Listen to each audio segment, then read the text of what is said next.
Welcome to Data Science Perspectives.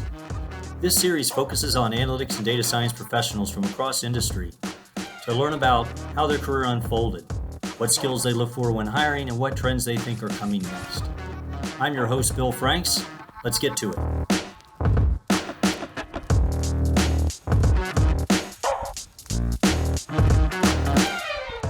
Welcome to this episode of Data Science Perspectives. I'm your host, Bill Franks. Today's guest is Beverly Wright. I originally met Beverly more than a decade ago, as she's another active member of the Atlanta analytics community. We've been fortunate enough to work together on a number of initiatives over the years that have actually spanned multiple company roles for each of us. Beverly's currently the Vice President of Data Science and AI at Wavicle Data Solutions, which is a cloud-based products and services company. She's held past roles at a range of private sector companies, including Access Group, Relational AI, Aspirent, which is now NTTData, Cox Communications, and SunTrust, which is now Truist. She's also had multiple academic roles in her career, including a current role as Academic Program Director for Data Science at University of Georgia. She also has had roles at University of South Carolina, Georgia Tech, Georgia State, and East Carolina University. In addition to her day job, she does a lot of volunteering. She's helped serve for both Informs and the Technology Association of Georgia. She also likes to do charity hackathons and pro bono analytics work. She does a lot of speaking and is very prolific on social media. She's got a bachelor's in business administration, an MS in analytical methods, and a PhD in marketing sciences, all from Georgia State University. And with that, let's welcome Beverly to the show. Thanks for joining me on the show today, Beverly. Hey, thanks for having me. So I always like to start with the same question, which is what initially got you into the world of analytics and data science? Oh my gosh, I love this question, especially because it's so different from what I hear from my colleagues with equivalent levels of experience. A lot of people say they kind of fell into data science. I was very deliberate from the beginning. I had the good fortune of being in Atlanta and one of the only schools in the country that had decision sciences as a major. So a lot of people don't know this, Bill, but I actually started off as an accounting major because I knew I liked to solve problems and I knew I liked to work with numbers, but I did not like accounting at all. So I ended up taking a data science, well, back then it was called decision sciences course, and I absolutely loved it. So that's how I got into it, was back in the late 80s. I discovered decision sciences courses. And my family made fun of me relentlessly for wanting to become a decision scientist. They thought that was really cute. And it's been history ever since.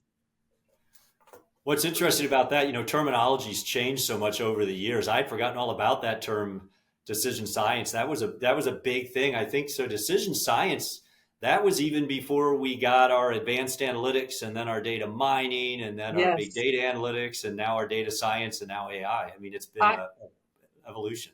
Absolutely. And I actually think it should be called decision sciences and art, or decision arts and sciences or something along those lines. But yeah, I still think it is relevant today. Well, tied to that, you got in like I did pretty early in the wave of analytics. Whether it's on the data side, the technology, or the methodology side, what's one or two of the things that have most impressed you or made you take notice in terms of how things have evolved in the last couple decades? Well, the interesting thing is maybe it was about 10 or 12 years ago when I heard a scholar, because I'm, as you know, I have sort of a foot in the academic world and a foot in the practitioner world. I'm kind of this pracademic. But I heard a scholar say, we're not going to have hardly any structured data in, the next 5 or 10 years. And I thought, wow, that's crazy to think about, like, numbers and coding and building models and, sort of like my life. And that's what we do. And it's really valuable. So how in the world are we going to go away from that to this unstructured world? How much data could there be? And it turns out that seeing the movement from the majority of structured data to the majority of unstructured data, I think has been the biggest transformation for me to kind of live through and observe that I find incredibly interesting. So the things like right now, things like sound or video or images or whatever that are unstructured. But interestingly, I think in the not so distant future, we're going to start looking at not just sentiment of your face, but actually emotions that you feel as our next kind of 3.0 of data types. That'd be interesting to see how that plays out. But that's been I think, the biggest transformation that has really proven itself to be interesting to me. Well, I will say you gave me a new term there, whether you know it or not. I've never heard pracademic. Did Oh, you invent that? no, Scott Nestler actually invented that term, and it's a very common Informs term since they're so good at marrying academics with practitioners. I think that's a perfect segue to something I did want to dive into with you. You had, unlike most folks, you've actually had a good mix of both practitioner slash private sector work as well as academic work over your career. What do you see as some of the pros and cons of each of those paths, and what led you to bounce back and forth between them? Oh, yes, absolutely. It is really interesting. People don't realize how challenging and culturally different it is going from an academic post to a practitioner one. And a quick note before I answer the question is, let me just say that when I first earned my PhD, I almost didn't want to tell people I had a PhD. If I were applying for a role that's in business or on the practitioner side, it could be seen as a negative back then. Whereas now, fast forward, it's seen as a very positive thing. In fact, people are putting it on job requisitions and saying PhD is required if you want to work in this area. So the idea of having a PhD or hiring a PhD to do work in the practitioner field has completely shifted, it seems. Now, on the academic side, the interesting thing is you get to do research, and I love doing research. So, innovating on areas that are answering questions that aren't even being asked yet, coming up with new ideas and collaborating with academic scholars that are interested in those kinds of things. I still try to publish maybe once every other year, even in my current role.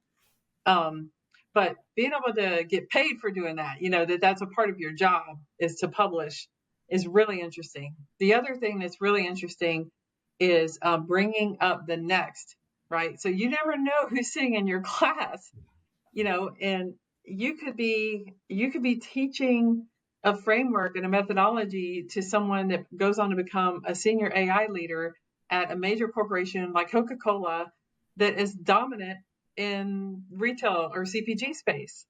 And so you help create that.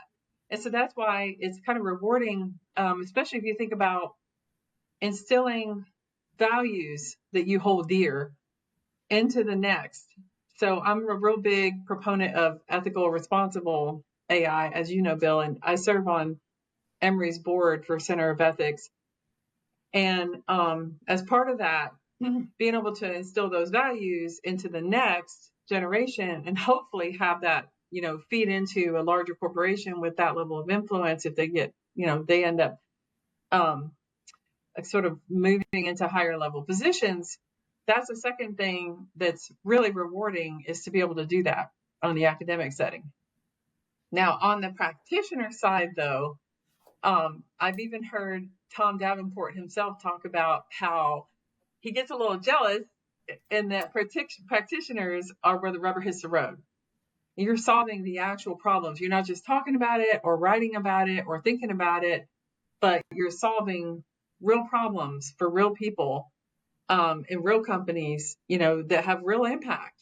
And so, depending on the type of company, that can be incredibly rewarding. My most rewarding is in the nonprofit space, where I do, on top of my day job and all the affiliations I have, I do have these purpose projects that I run through TAG, Technology Association of Georgia. And to give you an example, one of the teams really needed my help. And so I was able to jump in and actually form a model myself. And so I developed a set of models that would help improve the healthcare of children across the globe. And so understanding better about, adolescents, they're really tricky. Little kids are just told what to do and their parents help them with their healthcare.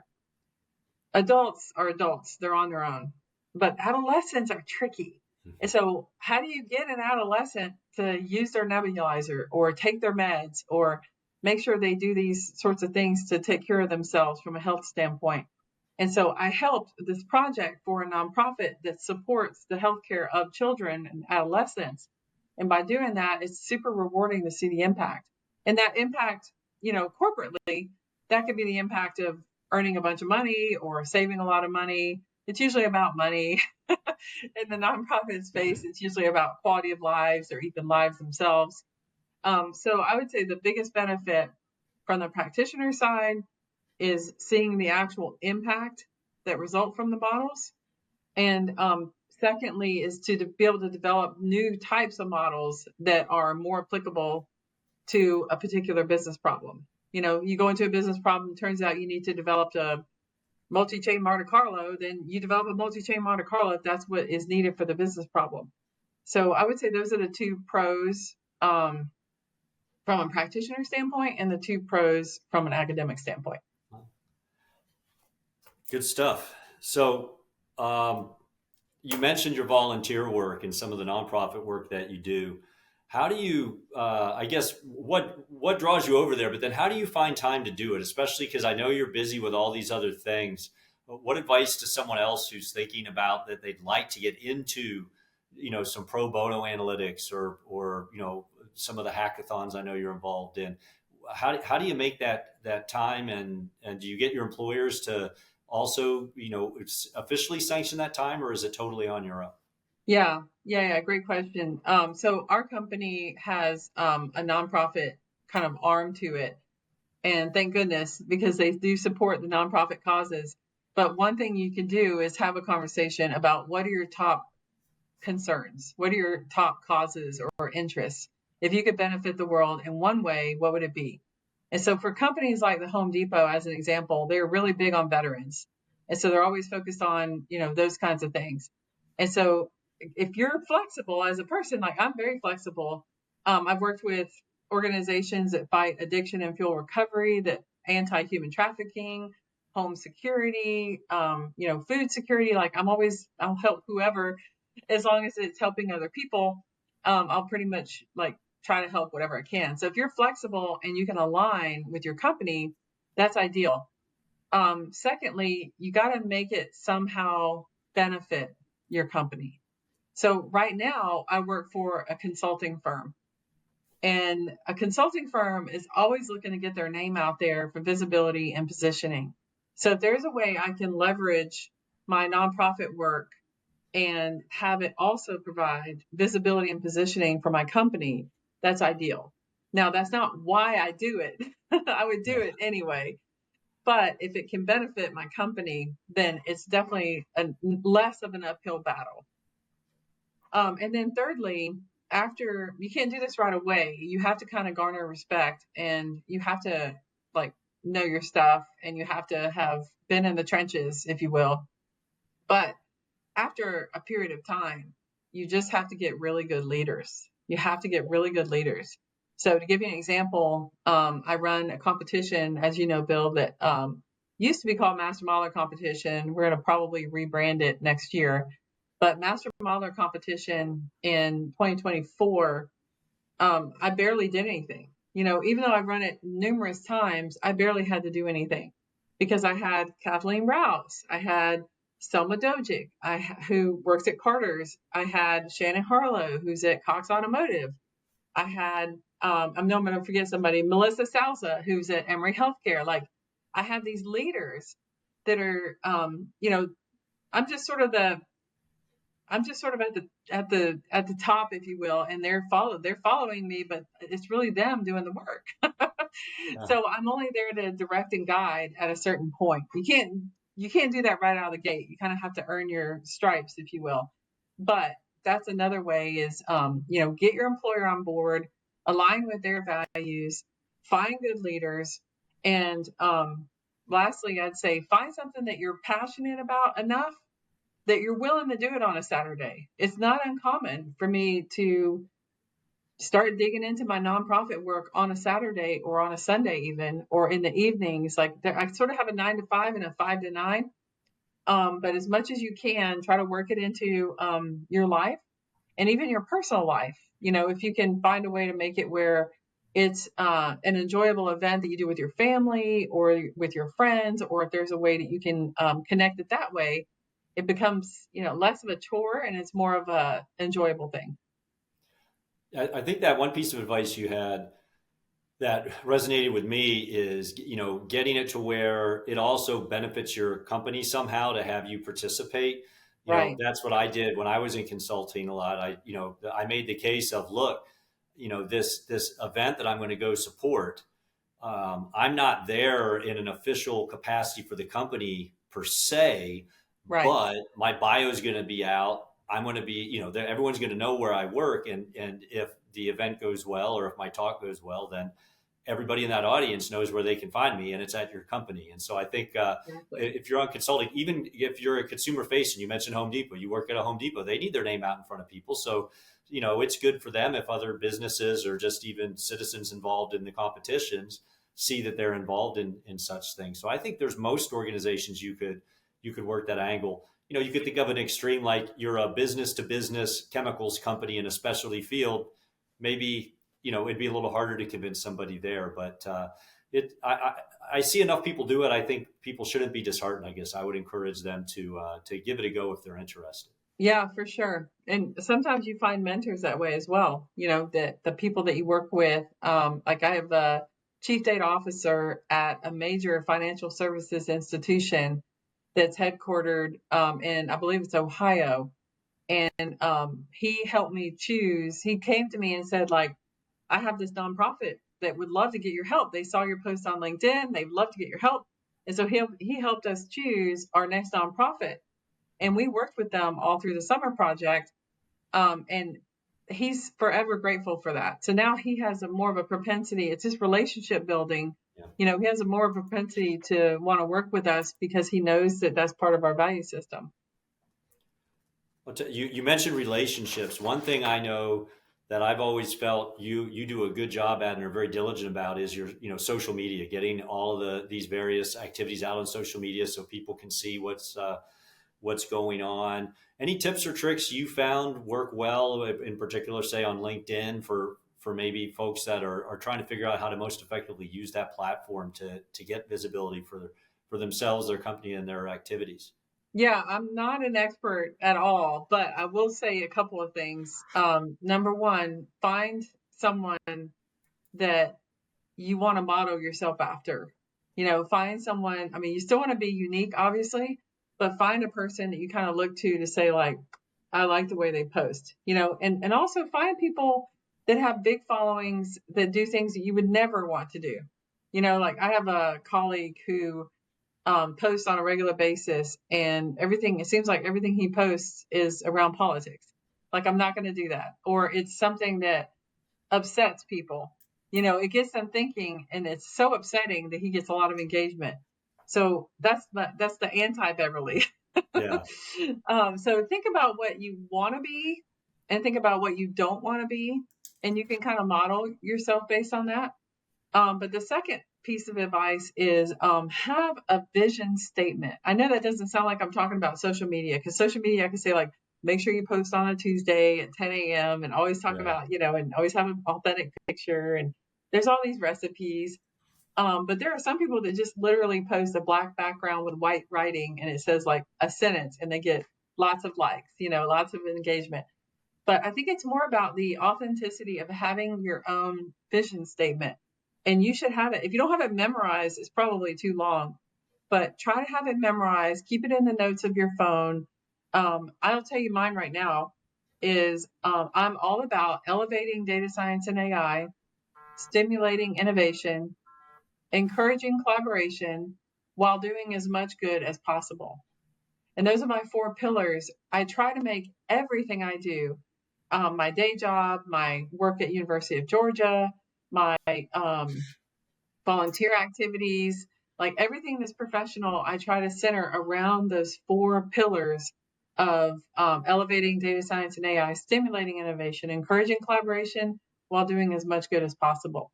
So that's the second thing, is just the authenticity of connecting to kind of who you are and who you've defined yourself to be through your vision statement. Wow. I love that one about the vision, the personal vision statement. I'm not sure I've heard of someone being that explicit about it, but it makes sense. Once you've laid it out now, I can see that. So thanks for that insight. So another thing that I know you do a lot of is speaking. So I guess a couple angles there. How do you decide, what topics you're going to speak on? How do you say, oh, this is another topic I'm going to develop a talk on? And then for someone who might be thinking about getting into the speaking circuit, what have you found has been a good way to kind of to break into doing speaking, whether for free or for pay? Yeah, it's great. It's great. So it's funny. I just had a conversation with someone the other day, and she was saying something about speaking, and I said, when I was client side, I didn't do nearly as much speaking. Everything I did was internal. But being kind of consulting and having a public profile, and now I feel like people count on me. So no matter where I am, I feel like people are sort of, counting on me to tell them what the latest and greatest is, or give them a feel of what's important right now. So in some ways, I see it as a service to the community. So there are a couple of different ways to get started with speaking. The first one I would say is universities are always looking for guest speakers, always. And Yeah. correct me if I'm wrong here, Bill Franks, but if you're interested in learning how to speak or getting in front of an audience or finding out what kind of response you're going to see, that's one way to get started, is go to a university and say, you have to offer something, like I have a use case I can talk about. Of course, get clearance before you do that. But I have a use case I can talk about, or I'd love to share my experiences um, with your students about how to get a job or something like that. So I would start the university route, because then you're benefiting the students as well. The A second thing is, you can start with conferences, but I would actually start with meetup groups or other kind of smaller venues like that. Local chapter of Informs is another idea. Technology Association of Georgia, of course. So there are all kinds of kind of smaller, before you jump into the conference, that will let you do like a 45-minute, discussion or a use case. And then the third tier would be getting into the speaking. So when I started speaking at conferences, I started free, speaking for free.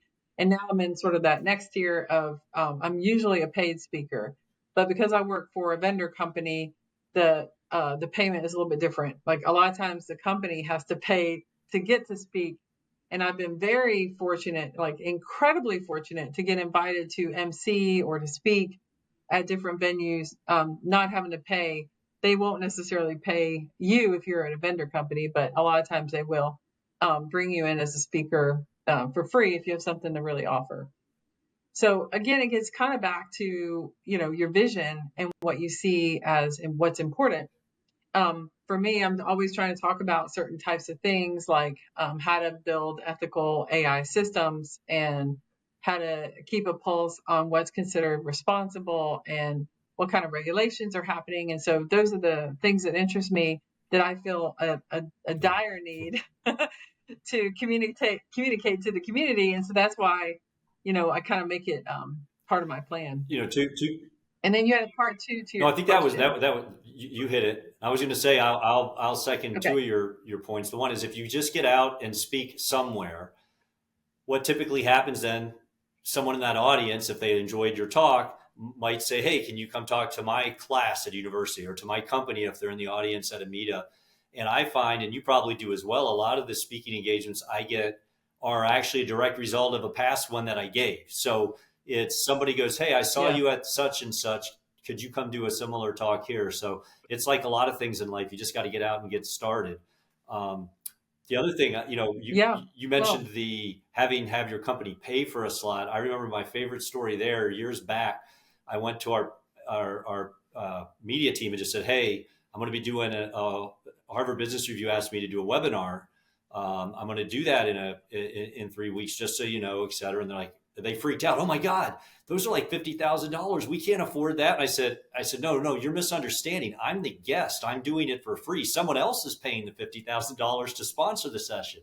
And they were kind of dumbfounded, right, because they were so used to only being on the side of, the paid access.